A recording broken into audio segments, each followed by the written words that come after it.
દર્શક મિત્રો, આપ જોઈ રહ્યા છો વીટીવી ન્યૂઝ. આપની સાથે હું છું તોરલ.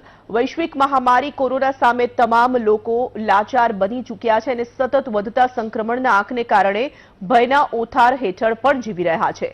ચીનના વુહાનથી શરૂ થયેલી આ મહામારી જોતજોતામાં વિશ્વના અનેક દેશો સુધી પ્રસરી ગઈ અને કેટલાય લોકોએ આ મહામારીમાં પોતાના સ્વજનો ગુમાવ્યા. 2019માં શરૂ થયેલી આ મહામારી 2020 આવતા તો અનેક દેશોને પોતાના ભરડામાં લઈ ચૂકી હતી. જ્યારે આ મહામારીની શરૂઆત થઈ ત્યારે તો આ આટલી ગંભીર મહામારી છે તે નહોતું સમજી શકાયું અને જ્યારે આની ભયાવહતા સમજાઈ ત્યાં સુધી તો તેનો વ્યાપ ખૂબ વિસ્તરી ચૂક્યો હતો. છેલ્લા 100 વર્ષોમાં ન આવી હોય તેવી પરિસ્થિતિ આવી પડી અને આ નેચરલ કેલેમિટી એટલે કે કુદરતી આપત્તિમાંથી બચવાના પ્રયાસો શરૂ થઈ ગયા.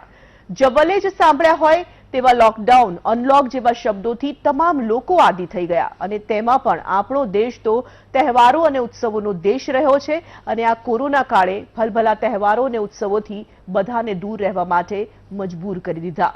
લોકડાઉન, અનલોક, માસ્ક, સેનેટાઇઝરની વાતો વચ્ચે કેટલા ટેસ્ટ થયા, કેટલા થવા જોઈએ, કેટલા પોઝિટિવ આંક આવ્યા અને કેટલા લોકોએ જીવન ગુમાવ્યાની ચર્ચા અને ચિંતા વચ્ચે સતત બીજા એક સવાલ સાથે જીવ્યા અને એ સવાલ હતો કે આ કોરોનાની વેક્સિન ક્યારે શોધાશે. ઘર, ગલી, પાનના ગલ્લાથી લઈને ઓફિસો સુધી તેની વેક્સિન ક્યારે શોધાશે તેની ચર્ચા થતી રહી અને આજે વેક્સિનને લઈને મહત્વના સમાચાર રશિયાથી સામે આવ્યા. રશિયાએ દાવો કર્યો છે કે વિશ્વની સૌથી પહેલી વેક્સિન રશિયાએ બનાવી લીધી છે અને રશિયાના રાષ્ટ્રપતિ વ્લાદિમીર પુતિને પોતાની દીકરી પર જ તે વેક્સિનનું ટ્રાયલ કરવાની વાત પણ કરી. ત્યારે રશિયાનો આ દાવો કેટલો સફળ પુરવાર થશે અને આ વેક્સિન આ ભારત સુધી ક્યારે આવશે તેના પર જ કરીશું આજે મહામંથન.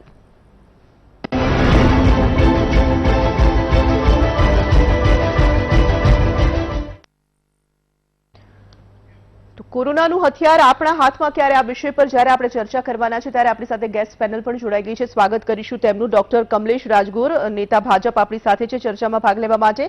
કોંગ્રેસના નેતા ડોક્ટર હેમાંગ વસાવડા પણ આપણી સાથે જોડાયા છે. ફિઝિશિયન ડોક્ટર સુનિલ શાહ છે આપણી સાથે અને ફિઝિશિયન ડોક્ટર મનોજ વિઠલાણી પણ જોડાઈ ગયા છે. આપ ચારેનું ખૂબ ખૂબ સ્વાગત.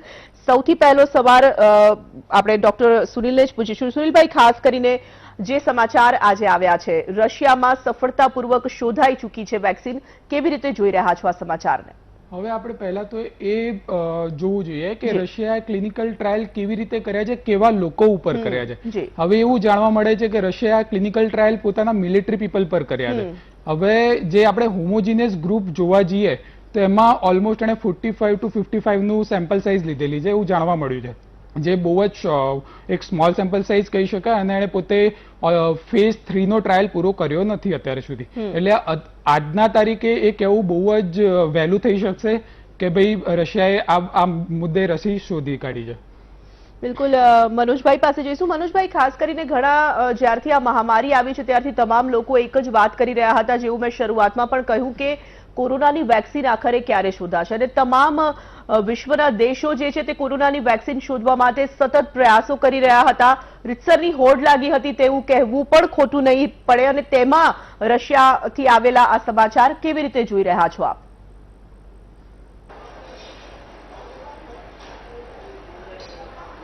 થેન્ક યુ તોરલબેન. આ રશિયાથી આવેલા સમાચાર એક જ રીતે જોવા જઈએ તો સારું કહેવાય કે વેક્સિનનું ઇનિશિએશન તો સ્ટાર્ટ થઈ ગયું અને ઘણી બધી કંપનીઓ વેક્સિનના કેન્ડિડેટ આના માટે ટ્રાયલમાં છે. રશિયામાંથી છે, ચાઇનામાંથી છે, યુએસમાંથી છે, આપણે ભારતમાંથી ભારત બાયોટેક છે, સિરમ ઇન્સ્ટિટ્યૂટ છે, ઝાયડસ કેડિલા હેલ્થકેર લિમિટેડ છે. આ 3 વેક્સિન કેન્ડિડેટ આપણા ત્યાંથી છે. તો વેક્સિન આપણે ત્યાં આવશે. આ આરએનએ વાયરસ છે. આરએનએ વાયરસ છે એ જુદી જુદી મ્યુટેશન્સ બહુ ઝડપથી થાય છે. એટલે વેક્સિન એવી આવવી જોઈએ જે લગભગ એના બધા સ્ટ્રેઇન કવર કરે અને એનો ઇમ્યુન રિસ્પોન્સ સારો આવે અને જેથી સામે કરીને આપણે લોકોને આ કોરોનાના મહામારીમાંથી આપણે બચાવી શકીએ. કારણ કે આટલા બધા આપણે ત્યાં 2 લાખથી ઉપરના લોકો અફેક્ટ થઈ ચૂકેલા છે. વર્લ્ડમાં 20 મિલિયનથી ઉપર લોકો અફેક્ટ થઈ ચૂકેલા છે અને હજુ આ મહામારીનો અંત ક્યારે આવશે આપણને ખબર નથી. એટલે વેક્સિન જ એક એવું હથિયાર આપણા પાસે છે કે જે આ મહામારીને અટકાવી શકશે. તો વેક્સિન જેટલી ઝડપથી આવશે એટલું આપણા લોકો માટે અને વર્લ્ડના લોકો માટે પણ સારું છે કે જેથી આ મહામારીને આગળ વધતી અટકાવી શકાય અને આપણે ડેથ સંપૂર્ણપણે નાબૂદ કરી શકીએ. કારણ કે આ બહુ અગત્યની વસ્તુ છે કે વેક્સિન વગર તો આ રોગ નાથી શકાય એવું લાગતો જ નથી. કારણ કે કોઈ પણ દવાઓ અત્યાર સુધીમાં જે બધી દવાઓ છે એ બધી એક્સપેરિમેન્ટલ છે. આપણે કોઈ પણ એન્ટીવાયરલ રેમડેસિવિર છે, ફેવિપેરાવિર આપણે ઇન્ડિયામાં બંને છે. આપણે એક પણ દવા એવું કહી શકીએ એમ નથી કે આ દવાથી માણસ બચી જ જશે, કે કોન્વોલેસન્ટ પ્લાઝમા વાપરીશું તો માણસ બચી જશે, કે ટોસિલિઝુમેબ વાપરવાથી આપણે ઇમ્યુન રિસ્પોન્સ સુધરશે અને પેશન્ટ બચી જશે. ઘણા બધી જગ્યાએ ઘણા પેશન્ટ બચી પણ ગયા છે, પણ ઘણા ડેથ પણ આપણે નોંધી શક્યા છે. એટલે આ માટે રોગનો અટકાવ થતો અટકાવવા માટે વેક્સિન અત્યંત જરૂરી છે. બિલકુલ, એટલે રસી તો આવશ્યક છે જ, અનિવાર્ય પણ છે સ્વાભાવિકપણે. કમલેશભાઈ, ખાસ કરીને તમામ લોકો ઈચ્છી રહ્યા હતા કે વેક્સિન જલ્દીમાં જલ્દી શોધાય. આપણા દેશમાં પણ ફાર્મા કંપનીઓ તેની પાછળ લાગેલી છે અને પહેલા બીજા ટ્રાયલ સુધી પહોંચવા માટે પણ આગળ વધી રહ્યા છે. જ્યારે રશિયામાં પહેલા ફેઝનું ટ્રાયલ ચાલી રહ્યું હતું અને અચાનક જ એવા સમાચાર સામે આવી જાય છે કે રશિયાએ સફળતાપૂર્વક વેક્સિન શોધી કાઢી છે અને રજીસ્ટર્ડ પણ કરાવી દીધી છે તેવી પણ વાત આવી રહી છે. કેવી રીતે જોઈ રહ્યા છો આને? તેના પર સૌથી પહેલા વાત કરીએ, બાદ ઘણા બધા સવાલો બીજા પણ છે એની સાથે જોડાયેલા. કમલેશભાઈ, વીટીવીના માધ્યમથી આ એક જે સમાચાર મળ્યા અને અત્યારે આપણે એની પર લાઈવ ડિબેટ કરી રહ્યા છીએ. જી, મને જણાવતા બહુ આનંદ થાય છે કે કોરોનાની મહામારીની અંદર જ્યારે આ રોગ આવ્યો ત્યારથી આજ સુધી કાળા માથાનો માનવી અને આ 32 લક્ષણો વાળો કોરોનાને નાથવા માટે નિત નવા દવાઓ અને નવી નવી રીતો અપનાવતો હતો અને ક્યારેય આપણે સફળ થતા ન હતા. અને અત્યારે એક એવો ડર માહોલ ઉત્પન્ન થયો કે આવનારા દિવસોની અંદર કદાચ જે કોરોના છે દરેક વ્યક્તિને સંક્રમિત કરી જશે અને ક્યાંક ને ક્યાંક આપણને મોતના મુખમાં પણ લઈ જશે. આવો એક ડર સામાન્ય માનવીની અંદર હતો. હવે રશિયાએ પહેલ કરી. આમ તો ભારતની અંદર પણ રસીની વાત થયેલી છે, પણ રશિયાએ પહેલ કરી છે અને આ એન્ટીજન અને આમાંથી એન્ટીબોડીઝ છે. આપણે બંને ડોક્ટરોએ આ વિશે જાણતા હશે કે એન્ટીબોડીઝ કેટલું ઉત્પન્ન થશે અને કેવી રીતે એનું રક્ષણ કરશે. સાયન્ટિફિક રીતે વાત કરું તો જ્યારે કોઈ પણ રસી બને છે ત્યારે એને એ જ કોરોના વાયરસના જે વાયરસ હોય છે એને પેસિવ બનાવી દેવામાં આવતા હોય છે. એ પેસિવને આપણે ઇન્જેક્ટેડ રૂપે શરીરની અંદર આપણે આપતા હોઈએ છીએ. એના એન્ટીજનમાંથી એ પછી જે આરએનએ બેઝ છે, એટલે એ આપણા ડીએનએ અને આરએનએ સાથે જે બી રીતે એ થઈને પછી જે એન્ટીબોડીઝ ઉત્પન્ન કરતા હોય તો એ રોગ સામે પર્ટિક્યુલર એ કોરોનાના સંક્રમણના રોગ સામે આ રસી આપણને સુરક્ષિત કરતી હોય છે, આપણને બચાવતી હોય છે. પરંતુ આ કોરોનાની મહામારી ચોક્કસ ડોક્ટરો કહે છે એ રીતે સૌથી પહેલી નવી છે, નવો રોગ છે અને આની રસી શોધાયા પછી પહેલા ક્લિનિકલ ટ્રાયલ જે થયા હશે એ રસીના બીજા લોકો એનિમલ ઉપર થયા હશે, પછી સાયન્ટિફિક સ્ટડી થઈ હશે, રિસર્ચ થયા હશે અને હવે માનવ ઉપર, અત્યારે હવે વ્યક્તિ ઉપર, અને કહે છે કે પેલા પ્રેસિડન્ટ એમની દીકરીઓ ઉપર જ આ રસીનું પરીક્ષણ કર્યું છે. એટલે હવે માનવ ઉપર થશે અને માનવ ઉપર થયા પછી આ બેઝ ઉપર એનું કેટલા ટાઈમ પછી એન્ટીબોડીઝ બને છે, એન્ટીબોડીઝ બન્યા પછી ક્યારે એની સફળતા મળે છે, એ બધું હજુ વિચારણીય છે. પરંતુ ખૂબ જ આનંદના સમાચાર છે કે જે ભયનો માહોલ છે કે હવે આ કોરોનાનો અંત આપણે ખૂબ જ નજીકના દિવસોમાં જોઈ રહ્યા છીએ અને આવનારા દિવસોની અંદર આ દુનિયા અને દેશ કોરોના મુક્ત થશે એવું પણ આપણે અત્યારે માત્ર આપણે એક વિચાર અથવા એક જાતનો ભય હતો એના ઓથામાંથી બહાર નીકળીને એવો આપણે એક વિશ્વાસ પણ કેળવી શક્યા છીએ. બિલકુલ. હેમાંગભાઈ, ખાસ કરીને કોરોનાની આપણે જ્યારે વાત કરી રહ્યા છીએ તો 2019ના અંતમાં આ મહામારીની શરૂઆત થઈ અને 2020 આવતા આવતા તો ખૂબ જ ભયાવહ આખી પરિસ્થિતિનું નિર્માણ થઈ ગયું. તમામ લોકો જે છે તે આ પરિસ્થિતિથી ભાગવા માટે અને બચવા માટેના પ્રયાસો કરી રહ્યા છે, પરંતુ કોરોના જે છે તેનું સંક્રમણ સતત ને સતત વધતું જઈ રહ્યું છે. આપણા દેશમાં ટેસ્ટિંગ કેટલા થયા, આપણા દેશમાં ટેસ્ટિંગના આંકડા છુપાવવાના પ્રયાસો થાય છે તેવા આક્ષેપો થવા, આપણી સાથે સાથે એ કેટલા મૃત્યુ થયા તેના આંકડા છુપાવવાની વાત સામે આવી રહી છે. બીજા દેશો વેક્સિન બનાવવાની દિશામાં છે ને આપણે ટેસ્ટિંગ વધારવું જોઈએ એ દિશામાં હજી ચર્ચા કરી રહ્યા છીએ.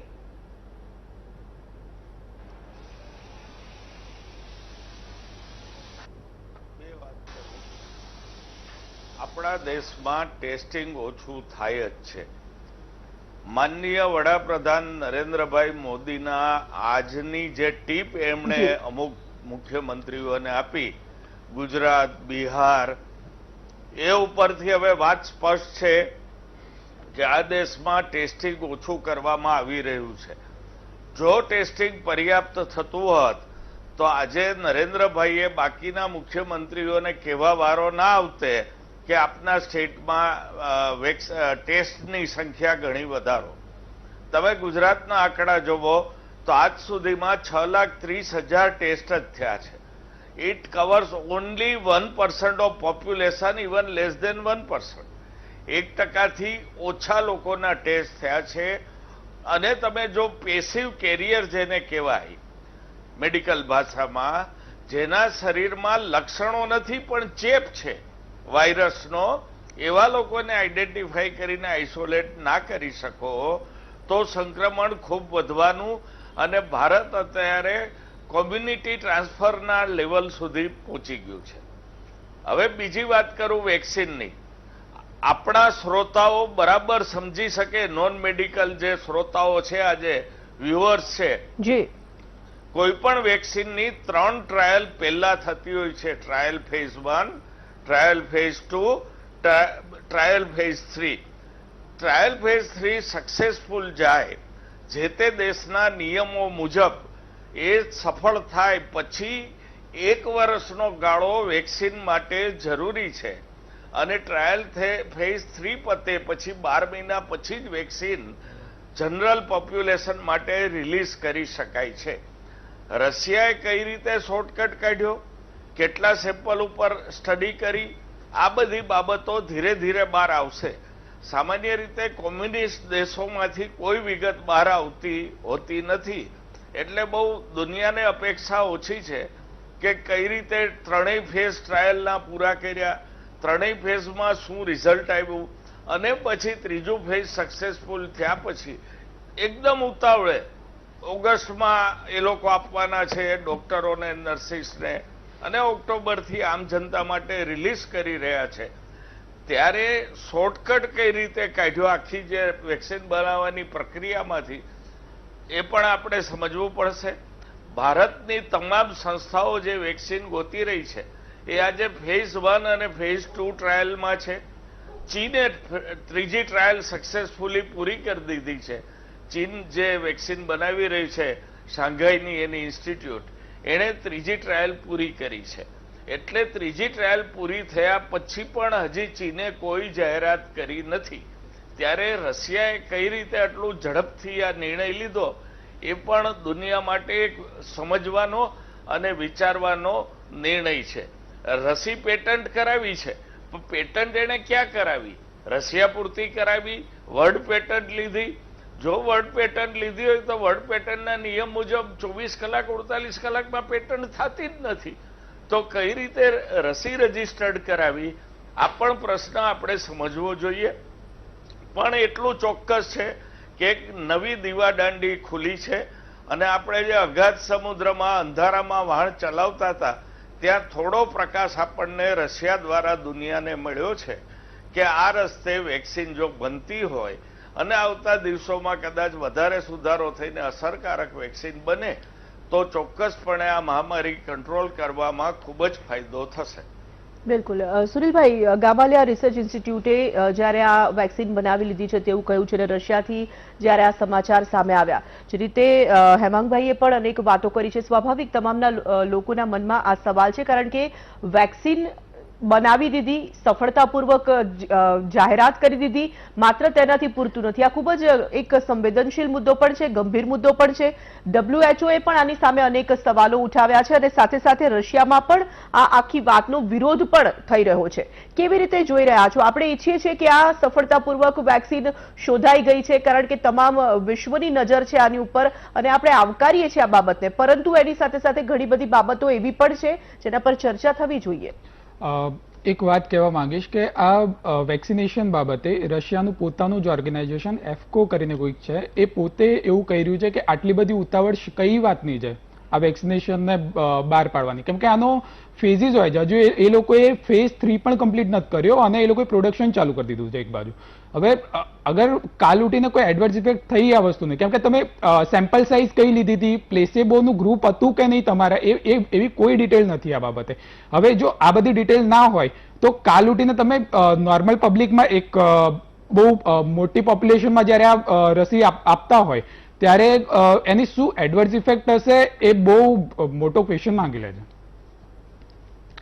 મનોજભાઈ, આ જ સવાલ આપની પાસે પણ થોડો વિસ્તારથી જાણવા માંગીશું કે જે રીતે ફેઝ 1, ફેઝ 2 ને ફેઝ 3 ની જે વાત છે, આમાં ફેઝ 1 થી ડાયરેક્ટ જ જાહેરાત સુધીની આખી વાત જે રીતે ટૂંકા ગાળામાં રશિયા દ્વારા કરી દેવામાં આવી છે, તેને આપ કેવી રીતે જોઈ રહ્યા છો? અને અનેક સવાલો આની સાથે ઉઠી રહ્યા છે. કેટલા આ સવાલોમાં આપને તથ્ય દેખાઈ રહ્યા છે?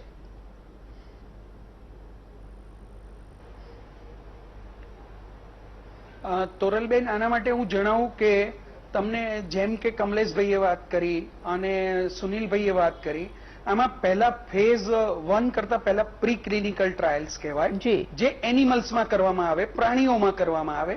ફેઝ 1 માં few less than 100 number of the patient, 100 કરતા ઓછા પેશન્ટ્સ હોય, એને ફેઝ 1 કહેવાય.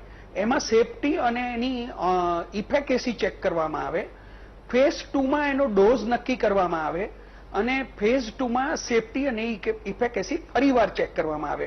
ફેઝ 3 ટ્રાયલ કોને કહેવાય? જેને પ્લેસેબો કંટ્રોલ હોય, વેક્સિન આપી છે અને વેક્સિન નથી આપી, એ બંનેનો રેન્ડમાઇઝ કંટ્રોલ ટ્રાયલ કરવામાં આવે. એ બંને સરખાવવામાં આવે કે નથી આપતા અને એને ઇન્ફેક્શન થાય છે અને આપીએ છીએ તો ઇન્ફેક્શન રેટ કેટલો ઘટે છે, 100% ઇફેકેસિયસ છે કે નથી એફિકેસિયસ, એ જોવામાં આવે અને દરેકમાં એડવર્સ ઇવેન્ટ જોવામાં આવે.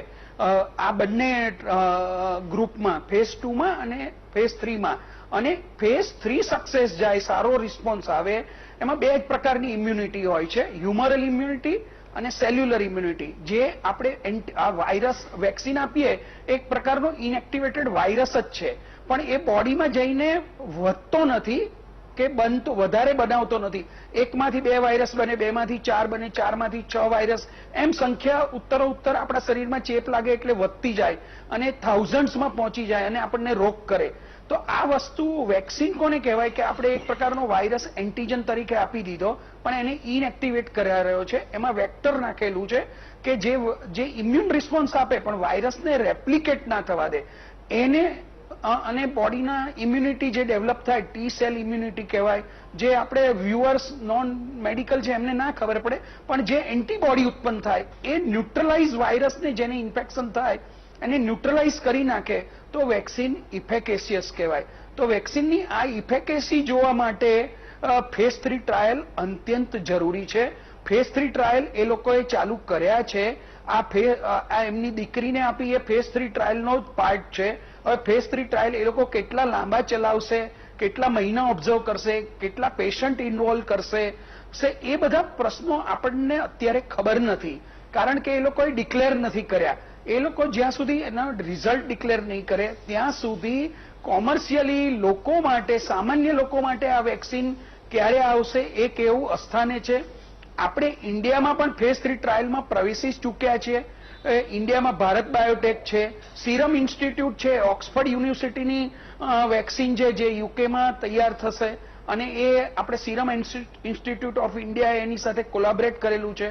પછી ઝાયડસ પોતે બનાવી રહ્યું છે. આ બધા ફેઝ 1, પ્રી ક્લિનિકલ ફેઝ 1 અને ફેઝ 2 માંથી પાસ થઈ ચૂક્યા છે. હવે ફેઝ 3 ચાલુ થઈ રહ્યો છે, એટલે આ વર્ષના એન્ડ સુધીમાં, ડિસેમ્બર સુધીમાં આપણને ફેઝ 3 પતી જાય અને ફેઝ 3 ના રિઝલ્ટ સારા આવે અને તો આપણને આવતા ડિસેમ્બર પછી કદાચ આપણને વેક્સિન મળી શકે. અને આ મહામારીના સમયમાં વેક્સિનને ઇમરજન્સી પ્રાયોરિટાઇઝ બેઝડ આપવામાં આવે છે, જેથી કરીને થાઉઝન્ડ્સ ઓફ પીપલમાં આપી દીધું છે છતાં પણ, અને એનો રિસ્પોન્સ સારો આવ્યો છે અને એના કોઈ સાઈડ ઇફેક્ટ જોવા નથી મળી. કોમન સાઈડ ઇફેક્ટ આમાં હોય કે માથું દુખવું, તાવ, પહેલા 24 કલાકમાં તાવ આવો, શરીર દુખવું, મસલ્સ પેઇન થવું, આ બધા એની કોમન સાઈડ ઇફેક્ટ છે. લોંગ ટર્મ સાઈડ ઇફેક્ટ કોને કહેવાય? જેને ઇમ્યુન મેડિએટેડ ડેમેજ થયું, કોઈને લીવર પર અસર થઈ, કોઈને કિડની પર અસર થઈ, કોઈની નર્વસ સિસ્ટમ પર અસર થઈ, કોઈને એક પ્રકારના મસલ જકડાઈ ગયા. આ બધા કોમન, આ બધા લોંગ ટર્મ સાઇડ ઇફેક્ટ છે. એ તો આપણને સમય જશે એ પ્રમાણે જ ખબર પડશે. અત્યારે ખબર નહીં પડી શકે. અત્યારે તો એ લોકો શરૂઆતમાં common side effect, allergic reaction આવવા, એનાફાઇલેક્સિસ નામના રિએક્શન આવવા, ઇમિડિયેટલી કોઈ નુકસાન થઈ જવું, એ ફર્સ્ટ ઓબ્ઝર્વ કરશે ફેઝ 3 ટ્રાયલમાં. અને પછી ફેઝ 3 ટ્રાયલ સક્સેસ જાય, ઇમ્યુન રિસ્પોન્સ સારો આવે અને સાઇડ ઇફેક્ટ કોઈ એવી એડવર્સ જોવા ના મળે, તો પછી આ વેક્સિન સામાન્ય રીતે કોમન માણસ માટે ઉપલબ્ધ થઈ શકે. તો આ પ્રોસેસ હજુ આપણે ફેઝ 3 ટ્રાયલમાં ઇન્ડિયા પ્રવેશી ચૂક્યું છે. અને યુએસની ઘણી વેક્સિન છે, પછી આ ઓક્સફર્ડ યુનિવર્સિટી વાળી વેક્સિન છે, ચાઇનાની 3 કંપનીઓ આ વેક્સિનમાં છે, ફેઝ 3 ટ્રાયલમાં પ્રવેશી ચૂકી છે. તો આ બધા ફેઝ 3 ટ્રાયલ પતશે પછી આપણને કોમર્શિયલી રીતે વેક્સિન ઉપલબ્ધ થઈ શકે. બિલકુલ કમલેશભાઈ, જે રીતે આપણે શરૂઆતમાં પણ વાત કરી કે તમામ દેશો જે છે તે પ્રયાસ કરી રહ્યા છે કે કેવી રીતે જલ્દીમાં જલ્દી વેક્સિન શોધી લેવામાં આવે. ક્યાંક ને ક્યાંક ચીન પણ આ રસી શોધી રહ્યું છે, યુએસથી પણ પ્રયાસો થઈ રહ્યા છે, આ તરફ રશિયાએ તો જાહેરાત કરી દીધી, ભારતમાં પણ આપણે વાત કરી રહ્યા છે કે આપણા દેશમાં પણ વેક્સિન શોધવા માટેના પ્રયાસો તેજ થઈ ચૂક્યા છે. કમલેશભાઈ, સરકાર કેટલું મદદરૂપ થઈ રહી છે? આપની પાસેથી આપ સરકારના પ્રતિનિધિ તરીકે પણ આવ્યા છો, ભાજપના નેતા છો આપ, તો જણાવો કે કઈ દિશામાં આગળ વધી રહ્યું છે કામકાજ અને સરકાર કેટલું મદદરૂપ થઈ રહ્યું છે આ દિશામાં? ચોક્કસ રસી એવી વસ્તુ છે કે જેમ કે આપણે ફિઝિશિયન ડોક્ટર વિઠલાણી સાહેબે કીધું કે આખી જ વાતને એકદમ સામાન્ય માણસ પણ સમજી શકે એવી એમણે વાત કરી. આ રસી છે ને એ યુક્તિપૂર્વક શરીરની અંદર ઇમ્યુનિટી વધારવાની, રોગ પ્રતિકારક શક્તિ વધારવાની અને યુક્તિપૂર્વક એક યુક્તિ છે કે તમને એ જ એક પ્રકારના પેસિવ એન્ટીજન આપવામાં આવે અને એના દ્વારા એન્ટીબોડીઝ ઉત્પન્ન થાય. અગાઉ સ્વાઇન ફ્લુ નામની રસી આવી હતી, તો એમાં એવું હતું કે 6 મહિના પછી ફરીથી લેવી પડતી હોય છે એક ડોઝ. ઘણા લોકોને આ વર્ષે સ્વાઇન ફ્લુની રસી વારંવાર લેવી પડતી હોય છે. એટલે ભારત સરકારની હું વાત કરું, તમે જે પ્રશ્ન પૂછ્યો છે એના અનુસંધાનમાં, તો રસી ચોક્કસ એક આપણા માટે આશાનું કિરણ છે. પરંતુ રસીના માધ્યમથી એવું નહીં સમજી લેવાનું ગંભીરતા આ કોરોનાના રોગની ઓછી થઈ જાય છે એવું નહીં માનવાનું. બીજું, આદરણીય નરેન્દ્રભાઈ મોદી વારંવાર હાથ જોડીને વિનંતી કરે છે કે ભાઈ ગમે તે હોય પણ કોરોના એક એવો રોગ છે કે જે તમને ક્યારે તમને છેતરી જશે એ કહેવાશે નહીં. એટલે સચેત રહેવાનું, માસ્ક પહેરવું, સેનેટાઈઝ હાથ કરવો અને સોશિયલ ડિસ્ટન્સ રાખવું. આ 3 સિવાય બીજો કોઈ અત્યારે તો ઉપાય આપણે કોઈ દેખાતો નથી. આ ચોક્કસ આપણા દેશની આબોહવા, આપણા દેશની જે પ્રકૃતિ છે અને આપણા દેશના માનવ જીવનનો સહજ સ્વભાવ, એમાં જે યુક્તિકૃત ઇમ્યુનિટી છે આપણી જે, એ થોડી વધારે છે. એટલે ચોક્કસ આપણે મૃત્યુદર આપણે અહીંયા આગળ ભારત દેશની અંદર અને ગુજરાત અત્યારે જે રીતે પ્રસાર થઈ રહ્યું છે એમાં ઓછો છે અને રિકવરી રેટ પણ થોડો વધારે છે બીજા દેશો કરતા. પરંતુ ચોક્કસ આ કોરોના રોગ એવો છે, આ સંક્રમણ, આ વાયરસ આરએનએ બેઝ વાયરસ, કે એને 4 પ્રકારનું પ્રોટીનનું બનેલું છે. હવે આ 4 પ્રકારના પ્રોટીનની અંદર એ પાછા જુદા જુદા એની સ્ટ્રેન્ડ બદલાતી જાય છે અને R0 એની 14 સ્ટ્રેન્ડ, 14 પ્રકારનો R0 છે. એટલે સ્પ્રેડ થવાનો એનું જે ગતિ છે, એનું સંક્રમણનો વૃદ્ધિ દર છે એ બીજા વાયરસ કરતા 14 ગણો વધારે છે. એટલે આવો જ્યારે વાયરસ આપણે સફળ થતા હોય આવા વાયરસથી, ત્યારે દેશ અને દુનિયાની અંદર કદાચ 100 વર્ષ પહેલા કેવો વાયરસ આવ્યો હશે એ ખબર નથી. પરંતુ અત્યારે તો ભારત દેશ માટે એટલું જ કહેવાય છે કે આપણે બરાબર જવાબદારીપૂર્વક એનો સામનો કરવો પડશે. માસ્કની અંદર બી જ્યારે જેમ ગુજરાત સરકાર અને અમદાવાદની અંદર જે મોડલ અપનાવ્યું છે એવું બીજા રાજ્યોની અંદર પણ આ જ મોડલે આગળ વધવું પડશે. આવનારા દિવસોની અંદર મને એવું લાગી રહ્યું છે કે ચોક્કસ દરેક, જેમ હેમાંગભાઈ ભલે કોંગ્રેસના અત્યારે પ્રવક્તા છે, પણ એમણે જેવી રીતે પોઝિટિવ વાત કરી છે કે આપણે ટેસ્ટ વધારીએ, આપણે બીજા સૂચનો એમના લઈએ, એ રીતે અત્યારે 4 ડોક્ટરોની તમે જે ટીમ બનાવી છે આજના ડિબેટમાં, એ પણ અભિનંદનને પાત્ર છે કે તમે એક માત્ર ને માત્ર કોઈ રાજકીય વિશ્લેષક નહીં, જે કોરોનાનું કંઈ જાણતો પણ ના હોય અને રાજકીય વિશ્લેષક બની જાય, એવા લોકોને તમે અહીં આગળ ઇન્વોલ્વ નથી કર્યા. એટલે ચોક્કસપણે એવું લાગે છે કે કોરોનાની મહામારી સામે લડવા માટે સિમ્પટોમેટિક હોય, એસિમ્પટોમેટિક ના હોય તો કોઈ લક્ષણો વાળો હોય, અને હવે તો મને એવું લાગે છે બેન, તમને જણાવતા થોડું એવું લાગે છે કે માથાથી શરૂ કરીને પગના અંગૂઠા સુધી કોરોનાની એક અસર થતી હોય છે. ખરાબ અસર, જેને કોરોના થઈ ગયો હોય છે. ઘણીવાર એવું બી કહેવાય છે કે એકવાર કોરોનામાંથી સંક્રમિત થઈ ગયો હોય તો ફરીથી પાછી કોરોના ફરીથી બીજી વાર પણ લાગી શકે છે. અત્યારે એન્ટીજન જે અમારે કરવામાં આવે છે તો એન્ટીજન આ ટેસ્ટની વાત કરે છે તો એમાં 60% જ એનું એક્યુરેસી છે. બીજા 40% લોકો છૂટી બી જાય છે. HRCT અત્યારે તો અમદાવાદની અંદર આપણે ફ્રી ઓફ ચાર્જ કરીએ છીએ. HRCT ટેસ્ટ કરવામાં આવે તો એમાં એની ગણતરી થોડી વધારે આવે છે. રેપિડ ટેસ્ટ RT-PCR ટેસ્ટ જે થાય છે એના કરતા થોડો જુદો હોય છે. RT-PCR જે ટેસ્ટ થાય છે એની કદાચ 70% તે 80% એક્યુરેસી હશે. પરંતુ આ બધા જ ટેસ્ટ એ માત્ર કોરોનાને હરાવી શકે અથવા કોરોનાને નાથી શકે એવું નથી. બધા ઘણા બધી વસ્તુઓ કરતા SMS જે કીધું છે આપણે, ખાસ કરીને સોશિયલ ડિસ્ટન્સ જાળવવું, માસ્ક પહેરવું અને સાથે સાથે સેનેટાઈઝ થવું અથવા હાથને વારંવાર ધોઈને તકેદારી રાખવી, આ ખૂબ જ અગત્યના 3 પાસા છે. એને તો અત્યારે આપણે વળગી જ રહેવું પડશે. આ ચોક્કસ આવનારા દિવસોની અંદર આ રસી આવશે, એ રસી કેવી રીતે આપવામાં આવશે, કેટલા દિવસ એની અસર થશે, એ અસર થયા પછી કેટલા દિવસ સુધી એ માણસ પ્રોટેક્ટિવ રહેશે.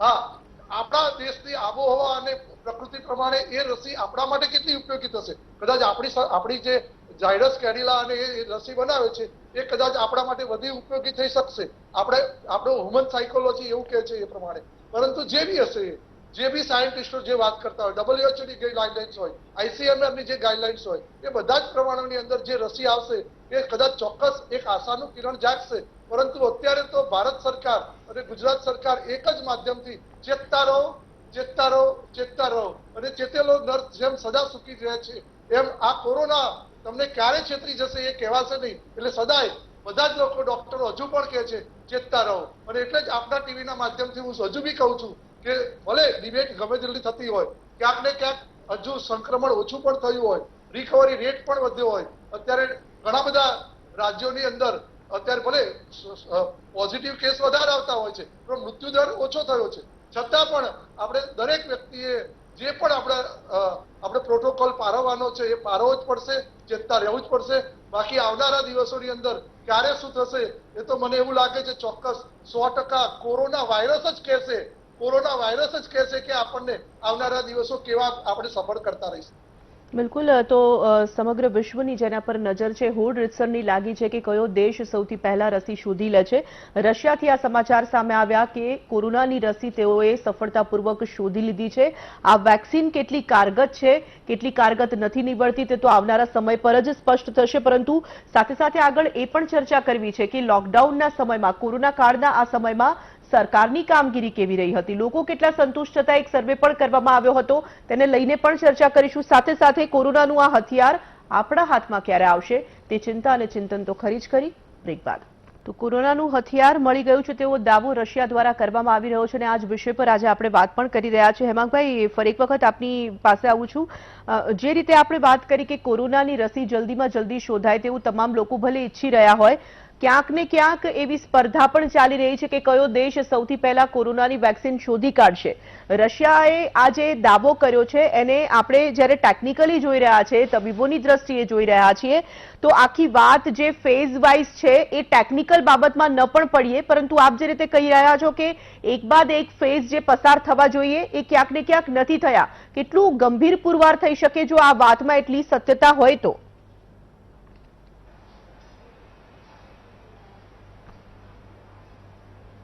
આજે વેક્સિન શોધવાના ઇન્ટરનેશનલ સ્ટાન્ડર્ડ છે, એની જે પ્રક્રિયા છે એ આંતરરાષ્ટ્રીય માન્યતા પ્રાપ્ત પ્રક્રિયા છે. ચોક્કસપણે હું તમને ખાતરીપૂર્વક એમ કહું છું કે જુલાઈમાં જ ફેઝ 3 ટ્રાયલ પૂરું થાય, 2 પૂરું થાય, તરત 3 પૂરું થાય અને ફેઝ 3 ટ્રાયલની વેક્સિન અપાય અને એ જાહેરાત કરી દે, એ જરા મને નહીં, દુનિયા આખીને ઉતાવળું લાગશે. થોડા કલાકોમાં જેમ ન્યૂઝ જશે એમ બહારથી પણ આવા રિએક્શન આવી શકે છે.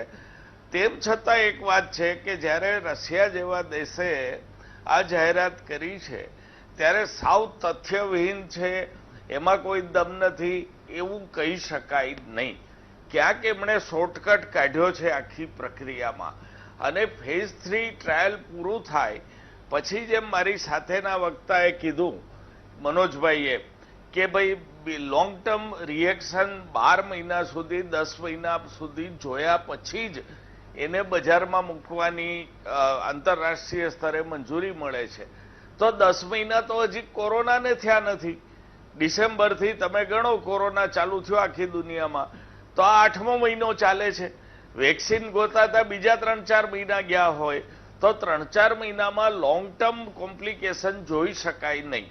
એટલે કદાચ એવું બને કે આગળ જતા કોઈ વેક્સિનના સ્ટ્રક્ચરમાં ફેરફાર થાય, ક્યાંક દુનિયામાંથી થોડો વિરોધનો સૂર પણ વધે.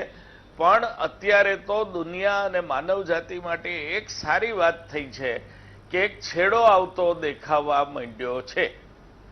બિલકુલ. સુનિલભાઈ, રશિયાથી જ્યારે આ સમાચાર આવ્યા ત્યારે એવા પણ સમાચાર વહેતા થયા કે રાષ્ટ્રપતિ વ્લાદિમીર પુતિનની દીકરીને જ આ વેક્સિન આપવામાં આવી છે. કોઈ પણ વ્યક્તિને થોડું નાટકીય પણ લાગે, જે રીતે પોતાના જ પરિવારના એક સભ્યને વેક્સિન આપવામાં આવે અને ત્યારબાદ આખી આ વાત અચાનક જ જે રીતે જાહેર કરી દેવામાં આવી છે. સવાલ એની સાથે સાથે એ પણ ઉભો થઈ રહ્યો છે કે એવો પણ દાવો એ લોકો દ્વારા કરવામાં આવી રહ્યો છે કે ઓક્ટોબર મહિનાથી માસ વેક્સિનેશન પણ તેઓ શરૂ કરી દેશે. હેમાંગભાઈએ પણ જે વાત કરી કે ઘણો લાંબો સમય લાગી શકે એમ છે, આટલું ઝડપથી કેવી રીતે થઈ ગયું, કેવી રીતે કરી શક્યા, તેની સામે પ્રશ્નો ઉઠવા સ્વાભાવિક જ છે. હવે જોવા જઈએ તો પુતિન શ્રીએ એવું કહ્યું છે કે એમની સુપુત્રીને એમને વેક્સિનેશનનો ફર્સ્ટ ડોઝ આપ્યો છે, કે 38 ડિગ્રી સેન્ટીગ્રેડ એમનું ટેમ્પરેચર હતું. તો હવે વેક્સિનેશન આપ્યા પછી તાવ આવવો એ સામાન્ય ઘટનાઓ છે. હવે જોવા જઈએ તો આજની તારીખમાં તમે રશિયાનું એવું કહેવું છે કે આજની તારીખમાં તમે વેક્સિનેશન આપીએ તો 21 ડેઝ ઉપર એનું એન્ટીબોડી ટાઇટર મેક્સિમમ લેવલ ઉપર હશે.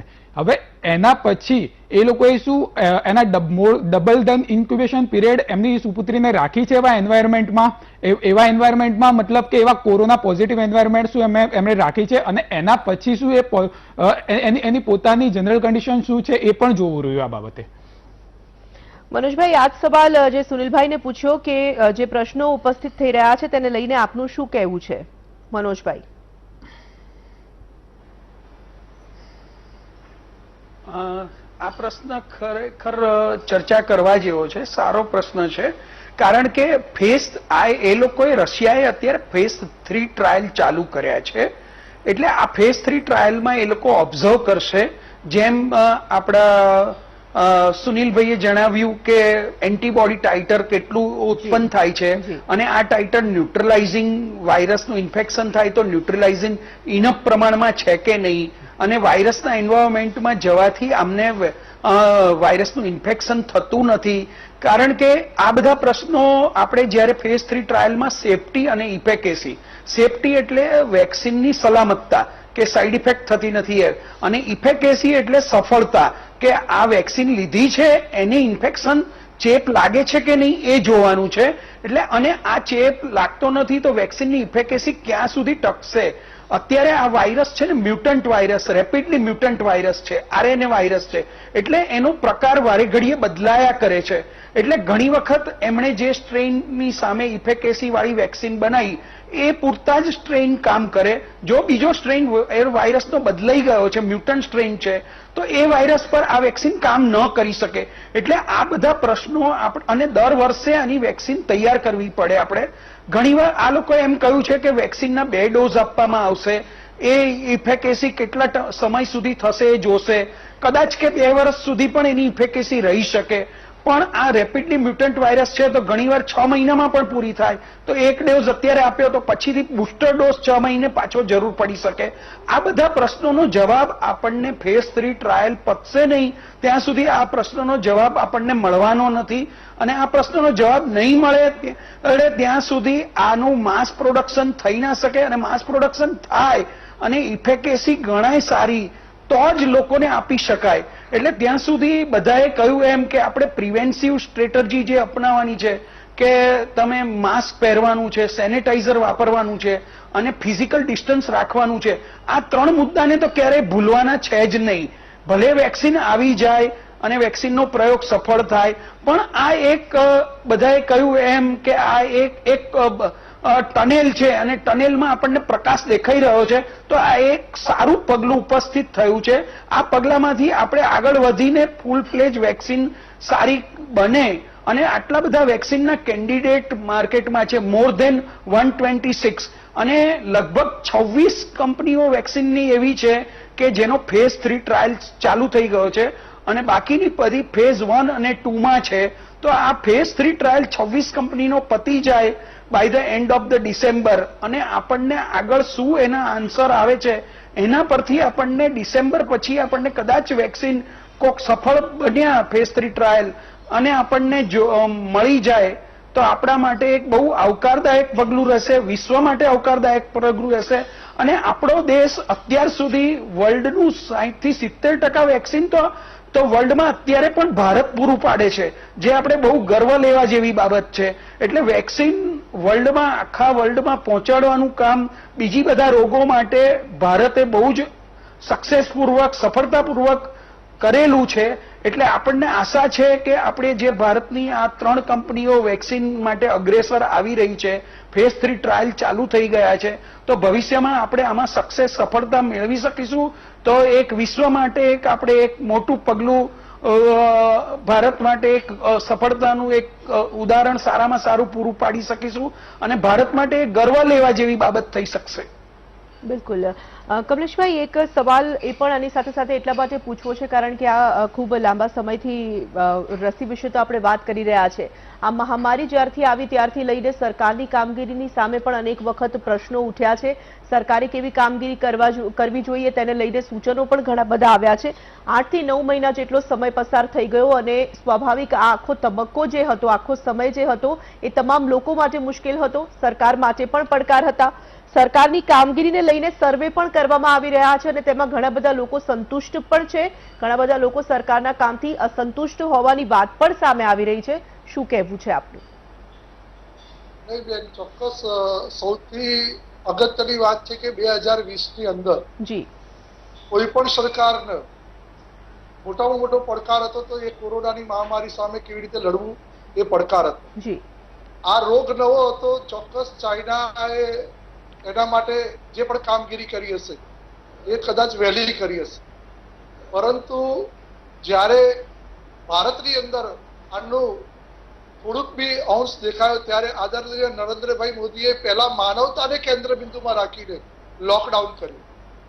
નો ડાઉટ કે ટીકાઓ પણ થઈ, પરંતુ એના બિંદુમાં રાખવાના કારણે ઔદ્યોગિક આપણને થોડી તકલીફ પણ પડી, નુકસાન પણ આપણે આર્થિક રીતે વેઠવું પડ્યું. પરંતુ માનવ જીવન એ અતિ મૂલ્ય છે અને એ એક પણ માનવ આમાંથી જો સંક્રમિત થાય અને એનો મૃત્યુદર વધે તો બીજા દેશોની અંદર, અમેરિકા અને એવા દેશોની અંદર આપણે જોઈ શક્યા કે જ્યારે લોકડાઉન ના કર્યું તો એના કારણે એ લોકોને ઘણો જ મૃત્યુદર વધ્યો અને એને બીજું ઘણું બધું ભોગવવું પડ્યું. ચોક્કસ આવનારા દિવસોની અંદર આર્થિક રીતે આપણને જે બોજો પડ્યો છે એ પણ લડવા માટે આપણે સક્ષમ છીએ, પરંતુ દેશ અને દુનિયાની અંદર કોરોનાની મહામારી સામે લડવા માટે આદરણીય નરેન્દ્રભાઈએ જે સ્ટેપ લીધા છે એને લોકોએ વખાણ્યા છે. અને કોરોના આયા પછી લોકપ્રિયતાની અંદર પણ આદરણીય નરેન્દ્રભાઈની લોકપ્રિયતા જે હતી એના કરતા વધી છે. ખાસ કરીને હું ગુજરાતની વાત કરું તો આદરણીય વિજયભાઈ રૂપાણી અને આદરણીય નીતિનભાઈના માધ્યમના દ્વારા જે પણ કામગીરી થઈ છે, કદાચ ટીકાઓ તો અમે બહુ સહન કરી છે, પરંતુ આજે આ મોડલને સુપ્રીમ કોર્ટ પણ વખાણી રહી છે, એએમસી ના મોડલને WHO પણ વખાણી રહ્યું છે. એટલે ક્યારેક ઘણીવાર શરૂઆતની અંદર એવું લાગતું હોય છે કે આપણે અંધકારની અંદર જીવી રહ્યા છીએ અને ક્યાંક અંધકારો આપણને ક્યાંક પ્રકાશ ન દેખાતો હોય, પણ ધીમે ધીમે હવે ડોક્ટર પણ ટ્રેન થઈ ગયો છે આ કોરોનાને કેવી રીતે લડવું, એની સિમ્પટમ્સ કેવી રીતે, કયા સિમ્પટમ્સ પર કઈ કરવું. પહેલા તો ડોક્ટરોને સાયટોકાઇન સ્ટ્રોમ એટલે આ સાહેબોને ખબર હશે કે એના વિશે ગફલતમાં રહી જાય એવી પરિસ્થિતિ હતી અને આપણે એ પહેલા એની ટ્રીટમેન્ટ ચાલુ થાય એ પહેલા પેશન્ટ પોતાનો જીવ ગુમાવતો હતો. એટલે ચોક્કસ એવો આ રોગ છે કે જેને આપણે નાથવા માટે થોડો સમયની જરૂર હતી અને એ સમય પણ આપણે મળ્યો. અને ભારત માટે એ સૌથી સારા સમાચાર એ છે કે ભારતના દરેક વ્યક્તિના લોહીની અંદર આ ઘરગથ્થુ ઉપચાર છે, જે કુદરતી ઇમ્યુનિટી ઉત્પન્ન થાય એવા જે આપણા રસોડાના ઔષધો છે, આયુષ દ્વારા આપણા જે હળદર લેવાની, હળદર ટી લેવાની, તુલસીનો ઉકાળો પીવાનો, હર્બલ ટી લેવાની, સાથે સાથે આયુષ સરકારે ગુજરાત આયુષની સાથે સાથે ભારતની આયુષ સરકારે અશ્વગંધા ગળુચી અને આ બધા જે આયુર્વેદિક ઔષધોનું પણ સેવન કરવામાં આવ્યું, હોમિયોપેથી દવાઓનું પણ બહુ સેવન કરવામાં આવ્યું. એના કારણે ચોક્કસ આપણે યુક્તિપૂર્વક જે ઇમ્યુનિટી જે ડેવલપ કરવાની હતી, ટી સેલ ડેવલપ કરવાના હતા, રોગની સામે રક્ષણ કરવાના, એ આપણે બહુ સહેલાઈથી કરી શક્યા છીએ. બીજા દેશોની સરખામણીમાં અને બીજા રાજ્યોની સરખામણી અંદર ગુજરાતની અંદર અત્યારે આપણે સારી સ્થિતિમાં છે. ચોક્કસ એવું તો નહીં જ કહી શકાય કે કોરોના અત્યારે જતો રહ્યો છે. કોરોનાની વચ્ચે રહીને હજુ પણ સાવચેતી રાખીને, જેમ સાહેબે કીધું, 3 પ્રકારના, વિઠલાણી સાહેબે બહુ સારી રીતે સમજાવ્યું છે આમાં, અને વિઠલાણી સાહેબે જે રીતે કીધું એ રીતે હવે આપણે તકેદારી તો રાખવી જ પડશે. મને વધુ જણાવતા આનંદ થાય છે ડોક્ટર મિત્રોને, આપણી સરકારે શરૂઆતની જ અંદર એપ્રિલ મે ની અંદર જ કોરોના વોરિયર્સ તરીકે ડોક્ટર મિત્રો, નર્સોને અને પોલીસ કર્મચારીઓને ખૂબ જ રક્ષણ આપ્યું. અત્યારે મને જણાવતા આનંદ થાય છે કે કોઈ પણ ડોક્ટર્સ પ્રાઇવેટ હોય, પ્રાઇવેટ પ્રેક્ટિસ કરતો હોય, જનરલ પ્રેક્ટિસ કરતો હોય, કોઈ પણ પથીનો હોય અને કોરોનાના કારણે મૃત્યુ પામે તો આ સરકાર 50 લાખ સુધીનું એને વીમો આપવાની જે વાત કરી હતી એ હવે એના ફોર્મ્સ પણ નીકળી ગયા છે અને આપવા માંડ્યા છે. મને એવું લાગે છે કે અમે મેડિકલ એસોસિએશન એવું કહેતા હતા કે મૃત્યુ આંક ડોક્ટરોનો વધારે છે, તો આ દરેક ડોક્ટરો, દરેક નર્સ અને દરેક પ્રાઇવેટ સેક્ટરમાં કામ કરતા ડોક્ટર સિવાય સરકારી ક્ષેત્રમાં કામ કરતા બધા જ લોકોને આપણે એ વીમો આપીએ છીએ અને એ ફોર્મ ભરાવાના શરૂ થઈ ગયા છે. આવનારા દિવસોની અંદર આર્થિક રીતે જે પણ પેકેજો આપવામાં આવ્યા છે કોરોનાની સામે, હવે આપણે જે નુકસાન વેઠ્યું છે એ પણ અત્યારે ખેડૂતો અને બીજાને જેને આપીએ છીએ એ બહુ જ સારું છે. ગુજરાત અને ખાસ કરીને ભારતની અંદર જે પણ કામગીરી કરી છે, કદાચ ત્રુટીઓ છે, હેમાંગભાઈ સાથે પણ હું સંમત છું. એ બહુ જ વિશેષ, બહુ જ આપણા વડીલ છે, માર્ગદર્શક છે અમારા તો. પરંતુ હું ચોક્કસ કહું છું કે આ રોગ એવો હતો કે ક્યાંક ત્રુટીઓ આપણે માનવ સર્જિત, આ કોઈ રાજકીય સર્જિત, રાજનીતિ સર્જિત કોઈ રોગ આવેલો નતો. એટલે ચોક્કસ ક્યાંક નાની મોટી ત્રુટીઓ રહી જાય, ક્યાંક શરૂઆતની અંદર આપણને ખબર પણ ના કરે કે આપણે કેવી રીતે આગળ વધવાનું છે. પરંતુ આજની સ્થિતિની અંદર હું ચોક્કસ કહું છું, દેશ અને દુનિયાની અંદર આ જે સરકારે, નરેન્દ્ર મોદી સાહેબની સરકારે અને વિજયભાઈ રૂપાણી સરકારે જે પણ કામ કર્યા છે એ અતિ વખાણનીય છે. કદાચ એવું થાય કે હું એક રાજકીય પક્ષના નેતા તરીકે મારા પક્ષના વખાણ કરું, પરંતુ WHO અને સુપ્રીમ કોર્ટ જયારે આ મોડલને અપનાવવાની વાત કરતા ત્યારે ચોક્કસ આપણે ગૌરવ લેવા જેવી વાત છે. આ ચોક્કસ નાની મોટી ત્રુટીઓ છે, હજુ પણ આવનારા દિવસોની બહુ સાથે મળીને જ આપણે મીડિયા, પ્રેસ મીડિયાએ પણ આમાં બહુ જ અમને સહકાર આપ્યો છે. તો એ બધા જ સાથે મળીને આપણે હજુ પણ કોરોનાને એકદમ અંતિમ બિંદુ સુધી એની સામે લડવાનું છે. અને અંતિમ કેન્દ્ર તો બ્રેક ધ ચેન, જેમ સાહેબો કહે છે કે આની બ્રેક કરવી પડશે. આપણે બ્રેક ચેન કરવા માટે એક પછી એક લોકડાઉન 1, 2, 3 પછી અનલોક 1, 2, 3 અને અત્યારે અંતિમ તબક્કાના અનલોક તરફ જઈ રહ્યા છીએ. ત્યારે ચોક્કસ બહુ બધા જ લોકોએ સાથે મળીને એની સામે લડવું પડશે. બિલકુલ. હેમાંગભાઈ, કમલેશભાઈએ જે ઘણા બધા મુદ્દાઓ કહ્યા એમાં એમણે સ્વીકાર્યું પણ છે કે ક્યાંક ને ક્યાંક ત્રુટીઓ રહી ગઈ છે. પરંતુ જ્યારે આપણે વાત કરી રહ્યા છીએ આ કોરોનાની, તો આ એક એવી મહામારી આ તમામ આપણા પર આવી પડી કે જેના માટે સરકાર માટે પણ ખૂબ મોટા પડકાર હતા. કારણ કે આ કેલેમિટી એવી હતી કે જેના શું ઉપાયો હોઈ શકે તે જાણી શકાય તેવું નહોતું. તબીબો માટે પણ નવી આખી વાત હતી, તો સરકાર માટે પણ પડકાર હતો સ્વાભાવિક રીતે.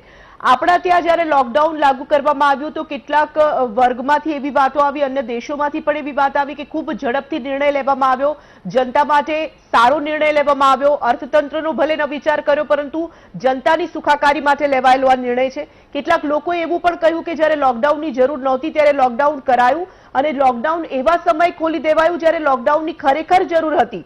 તો સરકાર પડકારની સાથે સાથે આગળ વધી રહી હતી. કેવી રીતે આખી એક કામગીરીને જોઈ રહ્યા છો? લોકોના જે સર્વે સામે આવી રહ્યા છે, લોકોની જે વાત સામે આવી રહી છે, કેટલાક લોકો સ્વીકારી રહ્યા છે કે સારું કામ છે, કેટલાક લોકો સવાલો પણ ઉપસ્થિત કરી રહ્યા છે.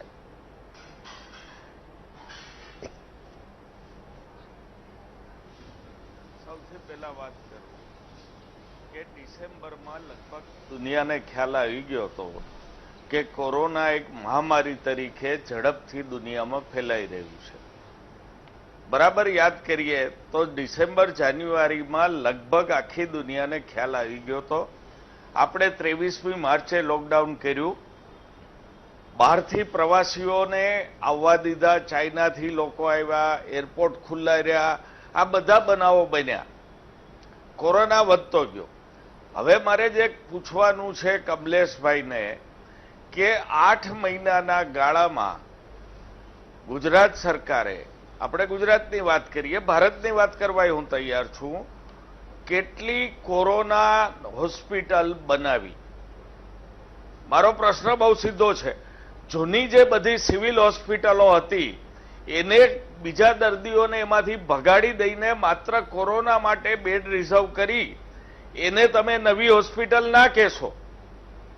નવી હોસ્પિટલ 8 મહિનામાં કેટલા સરકારે બિલ્ડિંગ એક્વાયર કર્યા, ત્યાં ફેસિલિટી ઊભી કરી. જ્યારે કોરોના આવ્યો માર્ચ મહિનામાં, એ પહેલા સરકારમાં કેટલા ડાક્ટરો અને નર્સિસ હતા અને આજે ઓગસ્ટમાં કેટલા ડાક્ટર અને નર્સિસ છે? જિલ્લા મથકો સિવાય તાલુકા મથકોએ કેટલી હોસ્પિટલોમાં કોરોનાની સારવાર થાય છે? CHC PHC લેવલે કોરોનાના ટેસ્ટ થાય છે કે નહીં?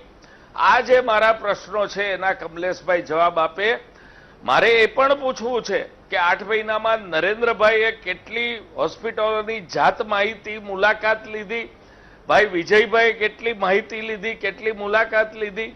મારે એ પણ પૂછવું છે કે જ્યારે IMA અને ડોક્ટરોના એસોસિએશન રાડું પાડીને કહેતા હતા કે પ્રાઇવેટને લેબોરેટરી ટેસ્ટ કરવાની છૂટ આપો, ત્યારે હાઈકોર્ટના આદેશ પછી ટેસ્ટ ચાલુ થયા.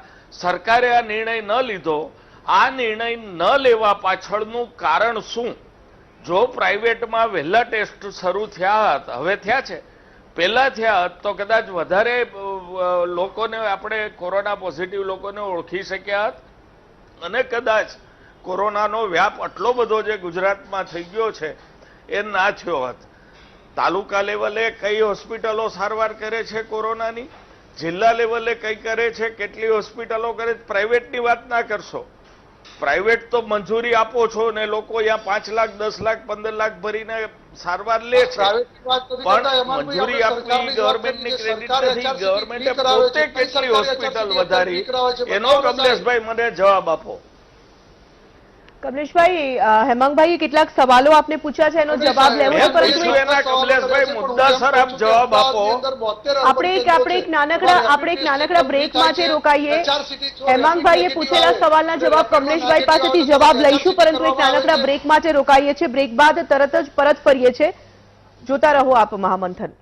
કોરોનાનું હથિયાર આપણા હાથમાં ક્યારે, આ વિષય પર આપણે ચર્ચા કરી રહ્યા છીએ. ચર્ચામાં આગળ વધીએ. કમલેશભાઈ, હેમાંગભાઈએ કેટલાક સવાલો પૂછ્યા છે, તેના જવાબ આપની પાસેથી લેવા છે અને ડોક્ટર સુનિલ આપણી સાથે જોડાયેલા છે. સુનિલભાઈને પણ કેટલાક સવાલો આપને પૂછવા છે. સુનિલભાઈ, કમલેશભાઈ, આપ ભાજપના પ્રવક્તા તરીકે આવ્યા છો એટલે મારા 3 સવાલ આપને છે કે સર, આપણે ગુજરાતનો મોર્ટાલિટી રેટ કેમ આટલો બધો વધારે પડતો છે compared to other states, compared to Kerala, Maharashtra, બધું? હવે બીજો સવાલ એ છે કે ડોક્ટર્સમાં મોર્ટાલિટી કેમ આટલું બધું વધારે છે? આપણે માની શકીએ કે બિંગ અ ડોક્ટર આપ કહી શકો કે ડોક્ટર્સમાં હાઈ વાયરલ લોડ હોય છે, તો એ લોકોને ક્વોરન્ટાઇન પીરિયડ કેમ પ્રોપર આપવામાં આવતો નથી? ત્રીજી વસ્તુ એ પૂછવા માંગીશ કે સર, આજે ICMR ની ગાઈડલાઇન્સ આવે છે કે ICMR, એક કોમન એક્ઝામ્પલ આપું કે આપણે વન વે માસ્ક હોય છે, વન વે વાલ માસ્ક હોય છે, તો એ 4 મહિના પછી ICMR જાગી કે ભાઈ આ માસ્ક કેટલું બધું ઉપયોગી, આ માસ્ક ઇન્ફેક્શન વધારે પડતું ફેલાઈ શકે છે, તો એ માસ્કને તાત્કાલિક ધોરણે બંધ કેમ કરી દીધો? અને આજનો જ દાખલો આપું, આજનો જ આપણી ગુજરાતની જ એક હોસ્પિટલમાં મારા પોતાના રેસિડેન્ટ ડોક્ટર ફ્રેન્ડને એ વન વે વાલ માસ્ક આપવામાં આવ્યું છે, તો શું એ કોરોના નહીં ફેલાઈ શકે વધારે પડતો? તો આટલી બધી ગાઈડલાઇન્સ હોવા છતાં કેમ જાગૃતિ નથી આપણામાં? જી કમલેશભાઈ, ઘણા બધા સવાલ હેમાંગભાઈએ પણ ઉઠાવ્યા છે અને સુનિલભાઈ પણ જવાબ. સુનિલભાઈના જે સવાલો છે એમાં તો એના માટે જ કેન્દ્રની ટીમ 2 વાર ગુજરાત આવી છે, 3જી વાર પણ ગુજરાત આવી છે, અને એમણે કીધું છે કે ભાઈ કોમોર્બિડ પેશન્ટોના કારણે કોમોર્બિડિટી, અને સૌથી વધારે આખા ભારત દેશની અંદર સૌથી વધારે ડાયાબિટીસના પેશન્ટો ગુજરાત અને અમદાવાદમાં હતા. અને કોમોર્બિડિટી સામે જે લડવાની આપણા ડોક્ટરોની જે ક્ષમતા હતી એ વાયરસની સામે અને એને જે લક્ષણોની સામે આપણે લડવાની, એ ક્યાંક ને ક્યાંક આપણે ચોક્કસ શરૂઆતમાં થાપ ખાધી હતી, એટલે ચોક્કસ મૃત્યુદર થોડો વધારે હતો. પરંતુ જ્યારે જેમ ખબર પડતી ગઈ કોરોના વાયરસની પેટર્નની અને એની સ્ટ્રેનની, તો ધીમે ધીમે આપણે એની દવાઓ તરત જ પહેલેથી જ આપણે, ધારો કે ખબર છે કે એન્ટી ઇન્ફ્લામેટરી ડિસીઝ, એન્ટી રૂમેટોલોજીસ્ટના જે ઇન્જેક્શનો હતા એ તરત જ અત્યારે આપતા થઈ ગયા. અને કમલેશભાઈ, ખૂબ જ ઝડપથી હેમાંગભાઈના સવાલનો જવાબ, આપણી પાસે સમય ઓછો છે. કમલેશભાઈ, નહીં, ચોક્કસ હેમાંગભાઈની વાત સાથે હું સ્પષ્ટ કહું છું કે હેમાંગભાઈ બીજા રાજ્યોની કરતા ગુજરાત સરકારની અંદર જે કામગીરી કરી છે બહુ સારી છે. મેં તમને અગાઉ પણ કીધું કે અત્યારે આપણે રેપિડ ટેસ્ટ કરીએ છીએ, HRCT ટેસ્ટ, જે 4,500 નો ટેસ્ટ થાય એ દરેક પેશન્ટને અત્યારે ફ્રી ઓફ ચાર્જ કરવામાં આવે છે. આરટીપીસીઆર પણ ફ્રી ઓફ ચાર્જ કરવામાં આવે છે અને દરેક પેશન્ટને ફ્રી ઓફ ચાર્જ એડમિશન આપવામાં આવે છે. અદ્યતન હોસ્પિટલમાં, મલ્ટી સ્પેશિયાલિટી હોસ્પિટલમાં વીઆઈપી ટ્રીટમેન્ટ મળે એવી હોસ્પિટલમાં. અરે સરજી લોકો ટેસિલિઝુમેબ અને રેમડેસિવિરના ઇન્જેક્શન માટે લોકો ફાંફા મારતા મેં જોયા છે સરજી. સર એવી રીતે આપણે કમલેશ સર, મેં લોકોને ટેસિલિઝુમેબ અને રેમડેસિવિરના ઇન્જેક્શન માટે આમથી ત્યાં ફાંફા મારતા જોયા છે. અને આજની તારીખમાં સર, આપ મારા સિનિયર હશો, પણ એક વાત કહેવા માંગીશ સમય ઓછો છે જી કે સર આજની તારીખમાં ગુજરાતમાં લોકો વન વે માસ્ક પહેરીને ફરે છે. વન વે વાલ માસ્ક કેમ જાગૃતિ કેમ નથી અત્યાર સુધી? મિસઅન્ડરસ્ટેન્ડિંગ અથવા તો ક્યાંક અણસમજ રહી હતી. અને તમે આ બધો જ રિપોર્ટનો છે ને, કદાચ હું અત્યારે સત્તાવાર રીતે જવાબ આપું એના કરતા આ બધા ઉપર આપણે એક જે કેન્દ્રની ટીમ આવી હતી એ લોકોએ આનું વિશ્લેષણ કરેલું છે. ચલો ઠીક છે, આપણી પાસે સમય ઓછો છે, બાકી આ ઘણી લાંબી ચર્ચા થઈ શકે એમ છે. આપ તમામનો ખૂબ ખૂબ આભાર અમારી સાથે ચર્ચામાં જોડાવા માટે. તો રશિયાએ કરી દીધી જાહેરાત કે વેક્સિન તેમના દ્વારા શોધી લેવામાં આવી છે. જો કે અનેક સવાલો આ જાહેરાતની સાથે સાથે ઉઠી રહ્યા છે. તમામ લોકો એવું ઈચ્છી તો રહ્યા છે કે વેક્સિન જલ્દીમાં જલ્દી શોધાય, કારણ કે આ મહામારીમાંથી તમામ લોકો બહાર આવવા માટે સતત પ્રયાસો પણ કરી રહ્યા છે, વિચારી પણ રહ્યા છે. કોરોનાની આ મહામારી જલ્દીમાં જલ્દી જાય તેવું તમામ લોકો ઈચ્છી પણ રહ્યા છે. મહામંથનમાં અત્યારે બસ આટલું જ. વધુ કેટલાક સમાચારો માટે આપ જોડાઓ સહયોગી પ્રતિપાલ સાથે. હું લઈશ રજા.